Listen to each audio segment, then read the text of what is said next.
रायगड महाराष्ट्रासह देश विदेशातील ताज्या बातम्या पाहण्यासाठी मॅक्स इंडिया लाईव्ह चॅनलला सबस्क्राईब करा आणि बेल आयकॉन दाबायला विसरू नका। तर आज जनता दरबारचं आयोजन केलेलं आहे। प्रचंड मोठी गर्दी, प्रचंड मोठी गर्दी आजच्या जनता दरबारमध्ये आहे। Hello hello hello hello hello hello hello hello hello hello hello sir, प्रचंड मोठी गर्दी जनता दरबारात आहे। कुठल्या कुठल्या समस्या घेऊन लोक येत आहेत? प्रत्येक शनिवार रविवारी मी हां सर, बोला बोला बोला। मी शनिवार रविवारी मुख्यालयात असताना, नागपूरला असताना विदर्भातले, नागपुरातले, अमरावतीमधले सर्व जनता ही महाराष्ट्र सरकारकडील प्रश्न माझ्याकडे घेऊन येतात। आजही मोठ्या प्रमाणावर या जनसंवादमध्ये नागरिक आलेले आहे। माननीय देवेंद्र फडणवीसजींचं सरकार, आमचं सरकार हे गतिशील आणि पारदर्शी सरकार आहे। जनतेला सरकारकडून अपेक्षा आहे आणि त्या अपेक्षा सोडण्याकरता आम्ही काम करतो आहे। मीच नाही तर महाराष्ट्रातले आमचे सर्व मंत्री, महायुतीचे मंत्री आणि खास करून आमच्या भारतीय जनता पार्टीचे जे मंत्री आहेत, आमचे पालकमंत्री, आमचे संपर्कमंत्री आहेत, ते त्या जिल्ह्यात जाऊन जनतेच्या आशा अपेक्षा पूर्ण करण्याकरता आम्ही काम करतो आहे। आणि मला विश्वास आहे की महाराष्ट्राचं सरकार हे ज्या पद्धतीनं जनतेला आम्हाला मतं दिले त्या पद्धतीनं आमचं सरकार हे जनतेच्या आशा अपेक्षा पूर्ण करील।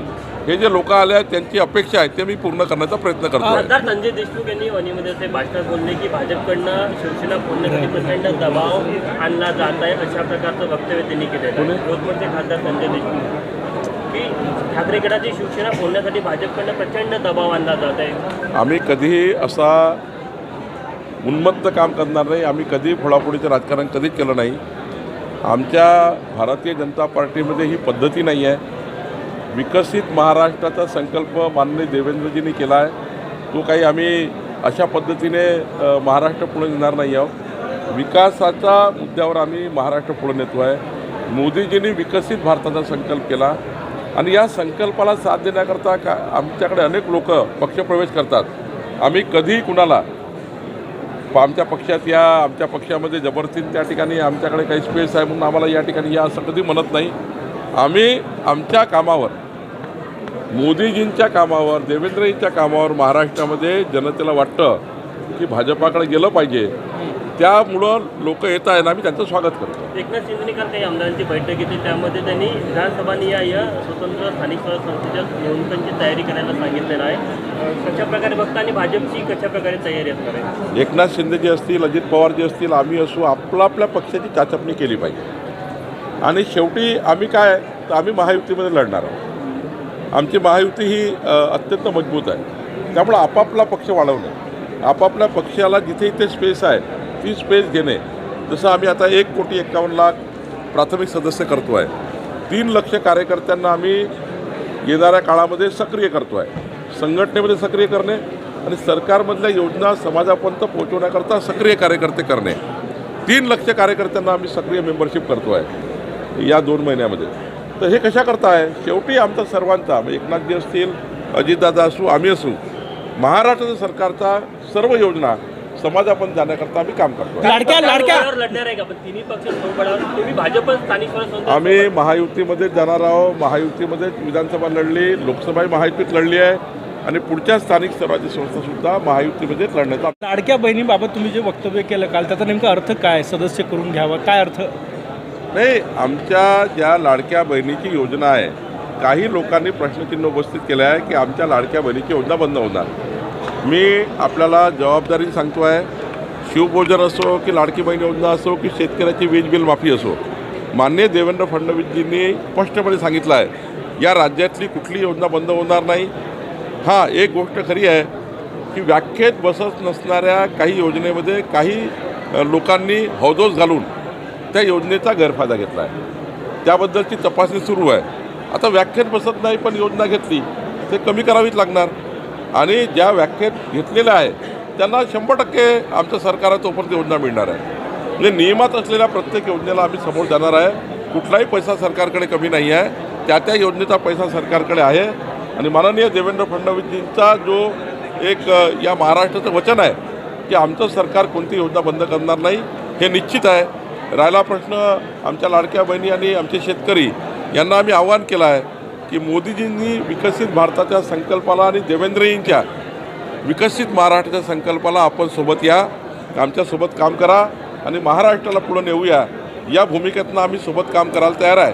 त्यामुळे 1,51,00,000 लोक भारतीय जनता पार्टीची मेंबरशिप घेत आहे. आज 1,16,00,000 लोकांनी भाजपाला प्राथमिक सदस्यता केली आहे. एक मोठा पक्ष म्हणून आम्ही या ठिकाणी काम करतो आहे.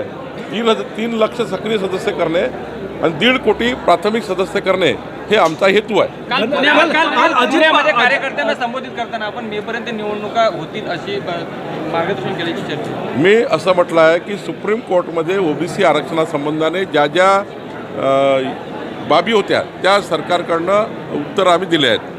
माननीय सुप्रीम कोर्टाने जेव्हा निकाल लागेल, आमची अपेक्षा आहे की लवकर निकाल लागावा, त्याकरता सरकारची भूमिका आम्ही पूर्ण केली आहे. पण लवकरात लवकर निकाल लागेल आणि येणाऱ्या काळामध्ये हा जो निकाल आहे तो आल्यावर राज्य निवडणूक आयोग जे आहे ते तातडीनं निवडणुका लावेल ही अपेक्षा महाराष्ट्राची आहे, जनतेची आहे. कारण स्थानिक स्वराज्य संस्थेमध्ये नगरसेवक नसणे, जिल्हा परिषदचे मेंबर नसणे शेवटी विकासाला बाधा निर्माण होतो. आणि म्हणून मला असं वाटतं की तातडीनं आपण या निवडणुका झाल्या पाहिजे अशी अपेक्षा आहे. अजित दादा काल म्हटले की धनंजय मुंडेंनी राजीनामा द्यायचा का नैतिकतेच्या मुद्द्यावर हे त्यांनाच विचारा. नाही, मला असं वाटतं हा प्रश्न राष्ट्रवादी काँग्रेसचा अजितदादाचा प्रश्न आहे. मला वाटतं अजितदादा योग्य पद्धतीने सोडवतील. मनोज जरांगे यांचं आंदोलन भडकावण्यासाठी कुठेतरी भाजपने तर संतोष देशमुखची हत्या केली नाही असा संजय राऊत यांनी दावा केला. काय वेळेपणा आहे. उलट आम्ही सर्व लोक संतोष देशमुखाच्या आरोपीला अंतिम शिक्षा व्हावी, फाशीपर्यंत जावं याकरता देवेंद्र फडणवीस सरकारने ज्या पद्धतीने चौकशा सुरू केलेल्या आहे, ज्या पद्धतीच्या चौकशा सुरू आहे आणि ज्या पद्धतीचं त्या ठिकाणी काम चालू आहे, मला वाटतं की हे भडकवण्याचं काम कोणी करू नये. सर्वांचं एकच उद्दिष्ट असलं पाहिजे की संतोष देशमुखाचा जी हत्या आहे ती या महाराष्ट्राकरता अत्यंत ती गंभीर घटना आहे. त्या घटनेकडे सर्वांनी बिना राजकारणाने बघितलं पाहिजे. या घटनेचं राजकारण होऊ नये. आणि माझी नेहमीच सूचना सर्वांना आहे की या घटनेमध्ये सर्वांनी सरकारच्या चौकशीला साथ दिली पाहिजे. सरकार जी चौकशी करताय त्या चौकशीला इतकं मजबूत केलं पाहिजे कुठलाही आरोपी त्या ठिकाणी कोर्टात सुटणार नाही याची काळजी घेतली पाहिजे. भाजपात येण्याची चर्चा आहे, आपल्याकडून दारं उघडी आहे का तुमच्यासाठी? भास्कर जाधव साहेबांच्या राजकीय आयुष्याबद्दल कुठलाही प्रश्नचिन्ह लावू नका. त्यांनी आमच्याशी कुठलाही संपर्क केला नाही, ते आमच्याशी कधी बोलले नाही, त्यांनी कधी भाजपाला असा येण्याचा प्रश्नच येत नाही, त्यांनी कधी अशी चर्चाच केली नाही. कशाला प्रश्नचिन्ह लावताय भास्कर जाधवच्या आयुष्याबद्दल?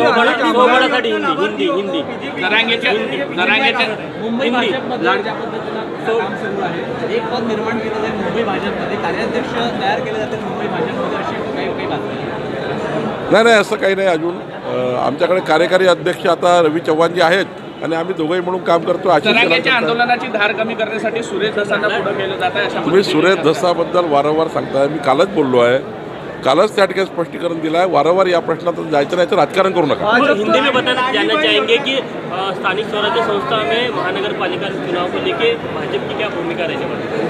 हमने ये ऑलरेडी बताया है कि माननीय एकनाथ शिंदे जी, अजीत पवार जी और भाजपा अपनी पार्टी का काम बढ़ाने का प्रयास कर रहे हैं. लेकिन जिस प्रकार से लोकसभा चुनाव में, विधानसभा चुनाव में हमने महायुति में काम किया, हमको महाराष्ट्र में 3 करोड़ 17 लाख वोट मिले और हम चाहते हैं कि सभी महानगर पालिका, सभी जिला पंचायत, सभी लोकल पंचायत पे महायुति आनी चाहिए.